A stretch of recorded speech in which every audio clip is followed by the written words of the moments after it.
హైదరాబాద్ చార్మినార్ సమీపంలో అగ్ని ప్రమాదం జరిగింది. పెరల్స్ దుకాణం ఉన్న ఓ భవనంలో భారీగా మంటలు ఎగిసి పడుతున్నాయి. మంటల్లో చిక్కుకున్న వారిని ఫైర్ సిబ్బంది కాపాడారు.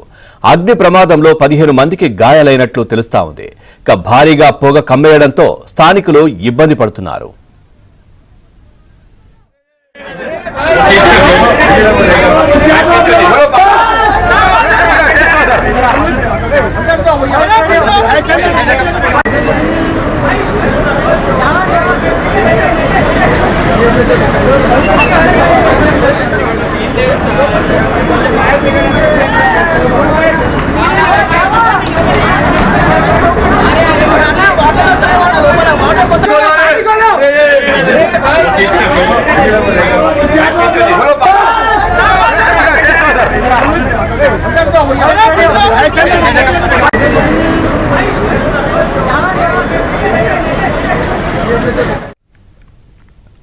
హైదరాబాద్ చార్మినార్ సమీపంలో అగ్ని ప్రమాదం జరిగింది.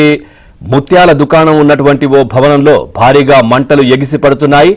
మంటల్లో చిక్కుకున్న వారిని ఫైర్ సిబ్బంది కాపాడారు. అగ్ని ప్రమాదంలో 15 మందికి గాయాలైనట్లు తెలుస్తా ఉంది. భారీగా పొగ కమ్మేయడంతో స్థానికులు చాలా ఇబ్బంది పడుతున్నటువంటి పరిస్థితులు కనిపిస్తా ఉన్నాయి.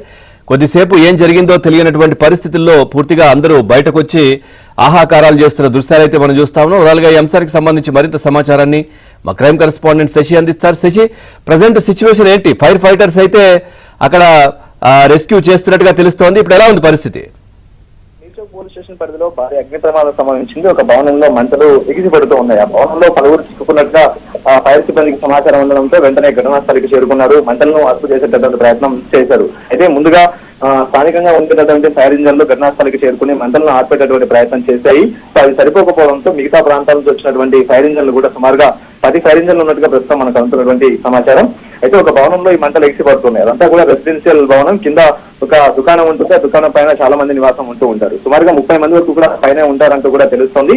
అయితే ఈ ఫైర్ యాక్షన్ జరిగిన తర్వాత అగ్ని ప్రమాదం విషయాన్ని పసిగట్టిన తర్వాత కొంతమంది బయటికి వచ్చేశారు. మరికొంతమంది లోపలే చిక్కుకుని పోయి ఉన్నారు. అప్పటికే దట్టమైనటువంటి పొగ కమ్ముకుంది. మరోవైపు మంటలు కూడా ఎగిసిపడుతూ ఉండడంతో లోపల నుంచి బయటకు వచ్చేటటువంటి పరిస్థితి లేదు. మరోవైపు లోపల ఉన్న వాళ్ళు కూడా బయటకు వచ్చేటటువంటి అవకాశం లేకపోవడంతో లోపల నుంచి ఆహాకారాలు చేసినటువంటి పరిస్థితి. ఇదే నేపథ్యంలో ఘటనాస్థలికి చేరుకున్నటువంటి ఫైర్ సిబ్బంది పైన ఉన్న వారిని రెస్క్యూ చేశారు. సుమారుగా 15 మంది వరకు కూడా ప్రస్తుతం 15 మంది కూడా గాయపడినట్టు కూడా మనకు అందుతున్నటువంటి సమాచారం. అయితే కిందకు వచ్చినటువంటి సమయంలో నిప్పురవలతో పాటు కొంతవరకు గాయాలైనట్టుగా కూడా ప్రజెంట్ అందుతున్నటువంటి సమాచారం. ఎవరికైతే గాయాలయ్యారో వారిని ఉటావుటిన అంబులెన్స్ లో ఏర్పాటు చేసి ప్రత్యేకంగా వారిని స్థానికంగా ఉండేటటువంటి ఆసుపత్రికి తరలించి ప్రస్తుతం ఇప్పుడు చికిత్స అందిస్తున్నట్టుగా తెలుస్తుంది.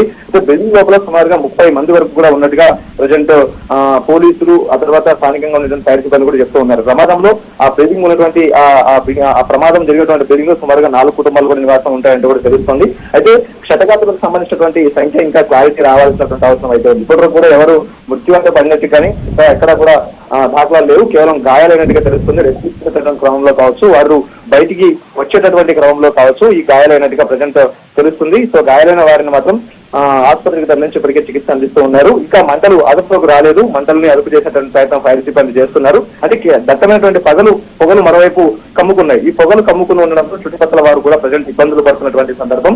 ఆ పొగ స్మెల్ కూడా చాలా మంది ఆ పక్కన బిల్డింగ్ సమీపంలో ఉండేటటువంటి నివాసాల్లో ఉండేవారు కూడా ఇబ్బందులు పడుతూ ఉన్నారు. అయితే ఆ బిల్డింగ్ నుంచి ఇంకొక బిల్డింగ్ కి మంటలు అడ్డుకునేటువంటి అవకాశం ఉండడంతో పక్కన ఉండేటటువంటి బిల్డింగ్ వాళ్ళను కూడా ఇప్పటికే పోలీసులు వారందరినీ కూడా ఖాళీ చేయిస్తూ ఉన్నారు. అయితే తెల్లవారుజామున ఈ ఘటన చోటు చేస్తున్నట్టుగా తెలుస్తుంది. సుమారుగా 7 గంటల ప్రాంతంలో ఈ ఘటన చోటు చేస్తున్నట్టు తెలుస్తుంది. అయితే అప్పటికే ఇంట్లో ఉన్న వారంతా కూడా కిందకి రాలేదు, నిద్రలో ఉన్నట్టుగా తెలుస్తోంది. సో ఆ సమయంలో ప్రమాదం చోటు చేసుకోవడంతో కూడా వారు బయటికి వెళ్ళేటువంటి పరిస్థితుల్లో లోపల ఉన్నారు. సో మరోవైపు గాయాలైనట్టుగా తెలుస్తుంది. క్షతగాతులను అయితే వారు ఆసుపత్రికి తరలించారు. మరొక కాసేపట్లో ఈ మొత్తం మంటలు కూడా అదుపులోకి వచ్చే అవకాశం అయితే ఉంది. ఇంకా లోపల నుంచి దట్టంగా పొగలు వెలువడుతున్నాయి కాబట్టి బిల్డింగ్ కి సంబంధించినటువంటి కిటికీలను పగలగొట్టి ఆ లోపల ఉండేటటువంటి పొగను కూడా బయటికి పంపించేటటువంటి ప్రయత్నం ఫైర్ సిబ్బంది చేస్తూ ఉన్నారు. సో మొత్తానికి వరకు సుమారుగా 15 మంది వరకు కూడా గాయపడ్డట్టుగా తెలుస్తుంది. Right, thank you Shashi, thanks for the updates.